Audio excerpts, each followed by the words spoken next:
Xin chào mọi người. Theo như yêu cầu của nhiều khán giả thì ngày hôm nay Giang Hưng sẽ làm một video Q&A hỏi và đáp những câu hỏi khán giả đã gửi về trong thời gian vừa qua. Do số lượng câu hỏi gửi về khá là nhiều nên xin phép khán giả ngày hôm nay Giang Hưng sẽ trả lời trước một số câu hỏi được nhiều khán giả hỏi nhất. Những câu hỏi còn lại Giang Hưng sẽ trả lời trong phần 2 của video Q&A. Và bây giờ chúng ta cùng bắt đầu nhé. First question, how old are you exactly? I turned 12 about 2 weeks ago, and I was born on the 21st of December 2007. Can you introduce a little bit about your family? So my family has 5 people. My dad, my mom, my 2 sisters, and me. So my first sister is 26 years old, and my second sister is 17 years old, and both of them right now are in America. Can you summarize your life? I was born in Hanoi, and when I was 3 years old, I moved to Saigon because both of my parents had a job offer, and we also wanted to explore a new city. What's your favorite movie? I don't really have a favorite movie because I don't go to the cinemas often or get updated on new movies. What's your favorite book? My favorite book is Gone by Michael Grant. It talks about like a group of school kids, all kids over 15 disappear, and kids develop weird superpowers and try to destroy each other. What do you usually do in your spare time? In my spare time, I usually play chess, play football, or exercise so that I can lose weight. What is your favorite football team? My favorite football team is Real Madrid, which is in La Liga, which is the Spanish league. How about your favorite football players?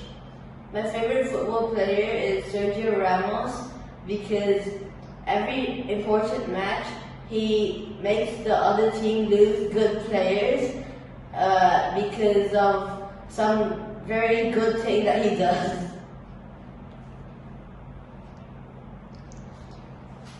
Ok, vừa rồi là những câu hỏi được gửi về bằng tiếng Anh. Và bây giờ chúng ta sẽ tiếp tục với những câu hỏi được gửi về bằng tiếng Việt. Em có thể chia sẻ về cách tính nhẩm nhanh của mình được không? Dạ, cho tính nhẩm thì cho phép cộng trừ em sẽ dùng phương pháp Soroban, và cho những phép tính khác ví dụ như nhân, khai can và chia thì em sẽ tự tìm và tìm ra cách thích hợp cho em, và những cách đấy sẽ được dựa trong phương pháp Soroban. Em học toán ở đâu mà giỏi vậy? Em bắt đầu học toán Soroban từ khi em 8 tuổi, và mỗi tuần em sẽ học một buổi khoảng 2 tiếng. Và khi em 10 tuổi, em chuyển sang trung tâm khác là trung tâm UCMass để học ở trình độ cao hơn và thi đấu những cuộc thi trong nước cũng như quốc tế. Và hiện tại em đã hoàn thành cấp độ cao nhất trong chương trình UCMass Việt Nam. Em tính toán vậy có bị nhức đầu không Giang Hưng? Dạ, như em đã nói với chú Trân Thành là em vẫn tính trong hạnh phúc. Em thích tính nhẩm hay toán logic hơn? Dạ, em cũng thích cả hai, là tại vì toán tính nhẩm thì giúp em tưởng tượng tốt hơn, còn toán logic thì sẽ giúp em suy luận tốt hơn. Thật ra thì em cũng trong khoảng 5 năm gần đây thì em dành nhiều thời gian cho toán logic hơn, là tại vì em thấy toán logic nó quan trọng hơn, và toán tính nhẩm thì nếu em chỉ có mỗi khả năng tính nhẩm thì cũng không làm được gì. Lịch học của em kín như vậy thì em có thời gian để vui chơi thoải mái không? Thật ra môn toán cũng là một đam mê của em, nên là việc học môn toán cũng như là một cách giải trí cho em. Tuy nhiên em vẫn cân bằng lại bằng cách là em vẫn chơi đá bóng hoặc là chơi cờ, và đôi khi em sẽ chơi với 2 con cún của em. Em thích những môn nào? Dạ, các môn mà em yêu thích nhất là môn toán, môn công nghệ thông tin và môn ngoại ngữ.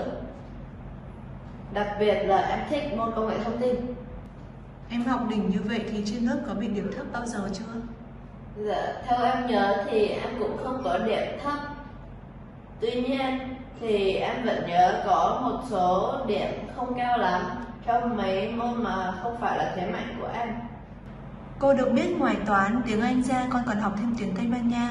Con có thể chia sẻ bí quyết trong 3 tháng con học như thế nào được không? Cảm ơn con.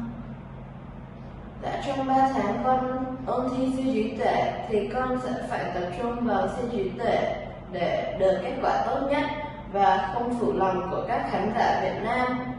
Và tuy nhiên con vẫn cố gắng duy trì tiếng Tây Ban Nha một tuần một buổi, và bây giờ con đã có thể giao tiếp cơ bản.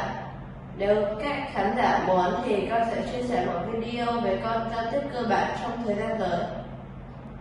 Con có thể kể về một ngày bình thường của con được không?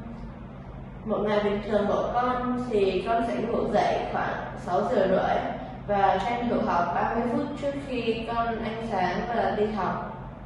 Lúc con đi học về là khoảng 3 giờ, con sẽ nghỉ ngơi khoảng 30 phút. Rồi sau đấy con sẽ luyện tập để giảm cân. Sau đấy con sẽ tranh thủ lên học khoảng 45 phút đến 1 tiếng và sau đấy xuống ăn.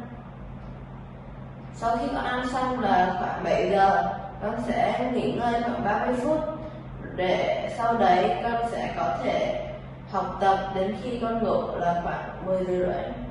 Con thích ăn gì? Dạ, con thích ăn những món ăn như bún chả, salami, sushi, sashimi và pad thai. Nhưng bây giờ con đang cố ăn kiêng theo mẹ, tại vì con đang tăng cân rất là nhiều. Dạo này có bạn gái nào viết thư bày tỏ tình cảm cho con không? Dạ, cũng có nhưng mà không nhiều, tại vì con béo quá, nhưng mà con thấy anh Việt Hoàng cũng béo như thế mà lại có nhiều fan hâm mộ. Chắc hôm nào em phải hỏi anh Việt Hoàng về bí kíp. Giọng nói của con là giọng ở đâu? Dạ, giọng nói của con cũng fan từ nhiều nơi. Ví dụ như bố con quê ở Hà Tĩnh và mẹ con quê ở Hải Dương, và con sinh ra ở Hà Nội và con sinh sống và lớn lên tại Sài Gòn. Em có thể phát biểu cảm nghĩ của em về đối thủ của mình là Rene Sujikubo được không? Dạ, từ khi em rất bé thì em đã xem chương trình siêu trí tuệ giữa Trung Quốc và Nhật Bản. Thì trong trận đấu đấy là có chị Rene, và từ lúc đấy em đã hâm mộ chị Rene, và đấy là động lực cho em cố gắng để đạt được thành tích tốt hơn. Và em đã có cơ hội được đứng cùng sân khấu với chị Rene và thi đấu thì em thấy rất là hãnh diện. Đặc biệt vì trong thế giới này chắc cũng không có nhiều người có cơ hội để làm thế được. Để kết thúc phần 1 của video Q&A thì em có muốn nói gì với khán giả không? Dạ, xin chào tất cả mọi người và cảm ơn đã lắng nghe.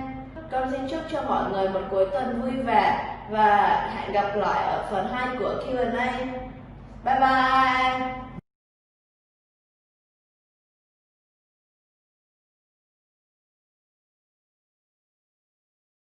Xin chào và hẹn gặp lại tất cả mọi người trong tập 2.